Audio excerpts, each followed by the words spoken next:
Hello guys welcome back. आज चाहिँ मैले देखाउन गइरहेको छु अनबक्सिङ भिडियो। अनि तपाईँलाई चाहिँ लागिरहेको होला यो बक्सभित्र के होला, यस्तो सानो बक्सभित्र के छ भन्ने लागिरहेको होला। यसभित्र चाहिँ छ घडी चाहिँ मैले अनलाइन अर्डर गरेको थिएँ। अनि त्यसपछि त्यो चाहिँ मैले फाइनली रिसिभ गरेँ। अनि मैले खोल्न खोजिरहेको थिएँ, बक्सको अनबक्सिङ गर्न खोजेको, मलाई गर्नै आएन है, यता गरेँ उता गरेँ भएन। अनि त्यसपछि दाइले चाहिँ खैलो म खोलिदिन्छु, मलाई थाहा छ भनेर दाइले चाहिँ त्यहाँनिर बक्सबाट यस्तो सरसँगले बिस्तारै निकालिदिनु भयो। अनि त्यहाँ चाहिँ ढ्यान्डाडान घडी आयो। घडी चाहिँ यस्तो राम्रो थियो होइन। दाइले चाहिँ राम्रो छ भन्नुहुँदै थियो त्यहाँनिर इसारामा। दाइ चाहिँ फोनमा बिजी हुन्थ्यो। यति बेलासम्म चाहिँ दाइलाई थाहा थिएन कि मैले भिडियो खिचिरहेको छु भनेर होइन। दाइको आँखै परेको थिएन मेरो फोनतिर, क्यामेरातिर।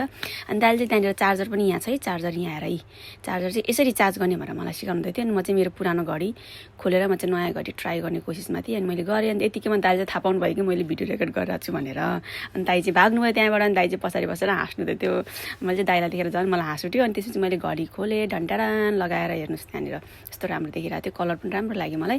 त्यसपछि मैले त्यसलाई खोलेर अब यसलाई चाहिँ मैले चार्ज गर्नुपर्ने हुन्छ, किनभने भर्खर लिएर आएको नयाँ। अनि मैले फेरि पुनः मेरो पुरानै घडी लगाएँ। यति नै हो। Thank you so much for watching my video. Bye by.